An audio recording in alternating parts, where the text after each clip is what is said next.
Salut, c'est Trado, content de vous retrouver pour la mise à jour de l'analyse technique du CAC 40. Et quelle force pour le CAC 40, c'est incroyable comme le CAC, le DAX et bon, les indices européens sont haut perchés par rapport aux indices américains qui sont d'une extrême fragilité. On va commencer par les indices justement américains puisque c'est de là que le mouvement pourrait venir pour la suite. Regardez le Nasdaq, moins 1,7% aujourd'hui en clôture. Pourquoi? Notamment parce que les fondamentaux étaient très mal accueillis, hein, avec notamment des enquêtes qui sont ressorties en fin de journée et qui montrent que eh bien, la santé économique américaine n'est pas celle qu'on pouvait croire. Et je vous rappelle, je le dis, hein, je suis obligé, d'ailleurs ça aura un lien avec ce que je vais dire plus tard, on était obligé de rebondir avant d'activer la tendance baissière, puisque je le répète, je suis obligé pour les nouveaux, une tendance haussière ça ressemble à ça. Pour que la tendance soit baissière, il faut que les pics et les creux soient descendants. Là, les pics sont ascendants, les creux sont descendants. Et j'avais expliqué qu'on pourrait parler uniquement de tendance baissière lorsqu'on aurait des pics et des creux descendants. Autrement dit, on avait besoin de ce rebond technique pour éventuellement commencer à faire des creux et des pics descendants. Ça, c'était fondamental. Alors, c'est ce qui vient de se produire. Et c'est pas perdu, hein, j'ai envie de dire, parce que pour activer la tendance baissière, maintenant il faut faire des pics descendants et des creux descendants. Il faudrait passer en dessous de ça, ok, pour avoir effectivement ce mouvement-là, hein, qui nous intéresse. Parce que pour l'instant, on peut totalement envisager, hein, de rebondir, parce que là finalement c'est une petite baissounette de rien, quoi, hein, mais on peut très bien rebondir comme ça et aller jusqu'à là, et uniquement à partir d'ici, hein, commencer à dessiner nos pics et nos creux descendants. Mais ce qui est certain, sans préjuger de ce qui pourrait se passer, c'est que si on passe et on clôture en dessous de cette zone-là, eh bien oui, ça y est, c'est fait. On aurait donc des pics et des creux qui sont descendants. Je sais que c'est difficile, mais c'est très important et vous allez en particulièrement comprendre pourquoi dans 5 minutes. Donc, pour l'instant, on va dire alerte rouge pour la tendance. Ça risque de devenir baissier très prochainement. Si ça casse, rendez-vous à mon avis sur les 18 560, 17 370, qui est la zone de support et la zone de structure, hein, sur les données hebdomadaires. Hein, c'est cette zone-là qui pourrait donc inciter des traders à acheter, hein. Et avant ça, pas grand-chose. Et pour le SP500, c'est pareil. On a eu un coup de mou, hein, aujourd'hui, avec plus de 1% abandonné.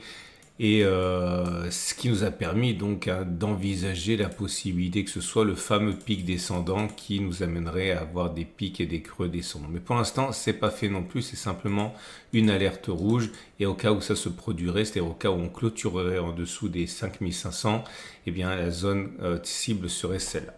Ça, c'est le contexte général. Maintenant, ce qu'on voit également en creux, c'est que cette période de latéralisation, parce que finalement, on a baissé, vous regardez, entre les pics ici du 1 mois, ça fait un mois, ça fait 19 février. Ici, on a perdu quoi? 1%, 1,3%, à comparer avec, sur la même période, on parle du 19 février, donc il y a un mois, on a perdu,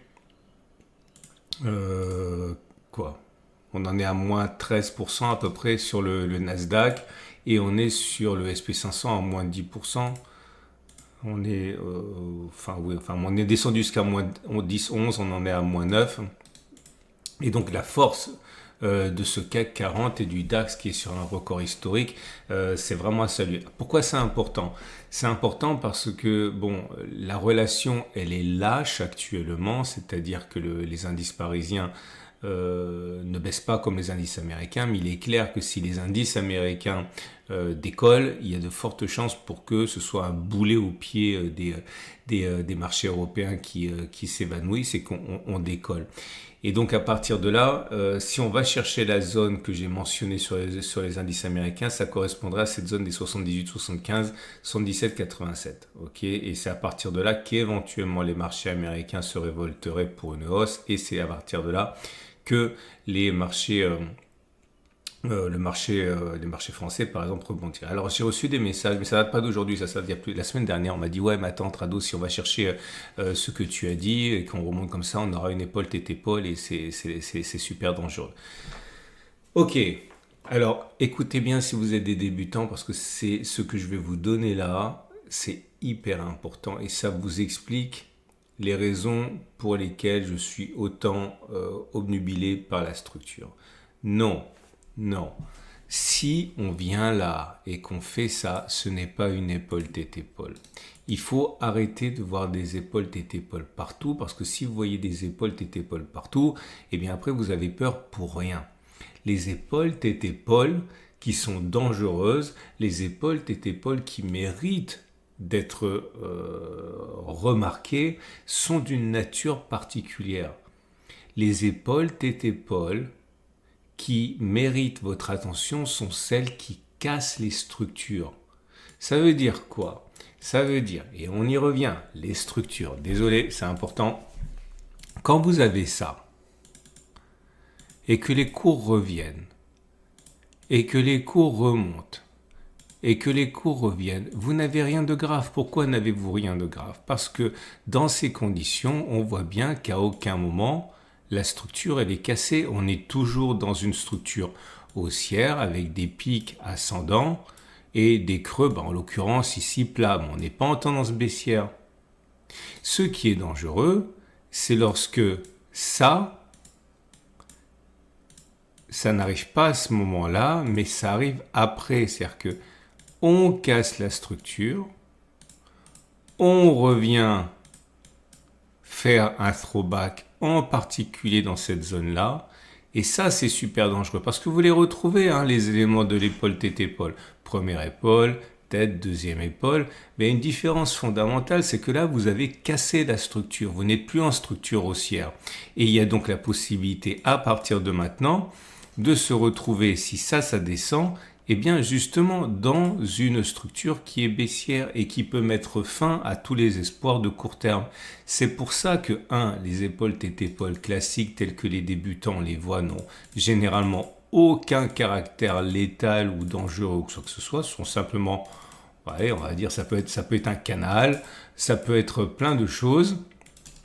Ça peut être un drapeau qui se dessinerait comme ça. Je vais le faire mieux, voilà. Ça peut être plein de choses, mais ce n'est pas une épaule tête-épaule. D'ailleurs, si on regarde la dernière fois qu'on a eu, sur les données hebdomadaires, c'est plus propre généralement. Regardez, qu'est-ce qu'on a eu. Donc là, vous avez donc ici, encore une fois, tiens, puisque j'en parle, regardez. Épaule, tête, épaule. Là, je me rappelle très bien. On se dit, oh mon Dieu, épaule, tête, épaule, on va tous mourir aux abris. Ben non, on a rebondi. C'était pas une épaule, tête, épaule. Par contre, si on commence, voilà, juste avant. Là, vous avez quand même une autre bête. Épaule, la structure, elle est là, haussière, tête, oulala, et là, boum, cassure de structure. Et donc, du coup, la deuxième épaule avait une saveur autrement plus dangereuse. Et là, effectivement, alors c'est pas aller très très bas, parce que tout ce qui fonctionne à la hausse fonctionne pas aussi bien à la baisse, mais ça fonctionne beaucoup mieux. C'est la même logique quand c'est des épaules tête-épaule inversées. D'ailleurs, ça fonctionne mieux parce que tout fonctionne mieux à la hausse qu'à la baisse. Mais voilà, là, c'était dangereux. C'est des données hebdomadaires, mais sur la dernière attaque baissière, on a quand même perdu 15%. Ok? Donc, voilà, j'espère que vous comprendrez une fois pour toutes, pourquoi je suis très, très, très attentif à la structure. Et 2, pourquoi je ne pense pas qu'il faille déjà maintenant s'inquiéter de la présence d'une épaule tête-épaule. Ok, une épaule tête-épaule, qu'elle soit inversée ou pas, ça c'est quelque chose qui est plus souvent une construction de l'esprit qu'autre chose. Donc faites attention, une belle tête-épaule qui nous fait peur, c'est une épaule tête-épaule qui casse la structure, qui annihile la structure haussière et qui laisse présager de choses qui sont dangereuses. Attention, mais même une fois que c'est ça, c'est même pas dangereux à ce moment-là, parce que je vous rappelle que si on fait ça, on est en structure neutre, avec des pics ascendants, des creux descendants. On peut très bien, à partir de là, repartir sur des plus hauts. Je vais y arriver un jour, voilà.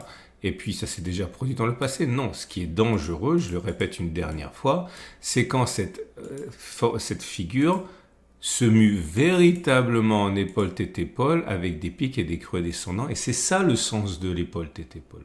Ok, voilà, j'espère que on a levé cette ambiguïté une fois pour toutes. Et il y a beaucoup de choses à déduire de ça pour les autres figures. Là, on n'a pas le temps de le faire, mais on verra un autre jour, que ce soit les drapeaux. Réfléchissez un petit peu, vous allez vous rendre compte que beaucoup de choses que vous envisagez comme dangereuses ne le sont pas. Bon, dans l'immédiat, je continue de penser que on va descendre à un moment ou à un autre, ne serait-ce que par sympathie avec les Américains. On va combler le gap ici, on va combler le gap là, on va venir chercher ça, et puis jusqu'à preuve du contraire, on verra ce qui se passe, mais on ne sera pas en tendance baissière, et puis après, si les Américains rebondissaient, ce serait pas mal. Hein. Mais je ne suis pas de ceux qui voient pour l'instant déjà maintenant un apocalypse boursier. Hein. C'est trop tôt, il n'y a rien sur le CAC 40. Hein. Et sur le DAX, c'est pareil. Ok, voilà. Je pense que ça valait bien un backtest, donc il n'y a pas de backtest, non, ça va être trop long. Et on va donc passer... Ah oui, juste pour les nouvelles, on avait expliqué que lors des réintégrations des bandes de Bollinger, on allait chercher généralement la M7 et la M20, ça y est, la M20 était touchée aussi. Ok, donc mission accomplie pour la Tradobull, enfin pour la réintégration des bandes de Bollinger. Votre rendez-vous avec IG. IG, bien plus que du trading, une équipe d'experts à vos côtés. C'est facile, hein. Si vous êtes haussier, je n'achèterai pas maintenant, tout simplement parce qu'on est au contact d'une résistance.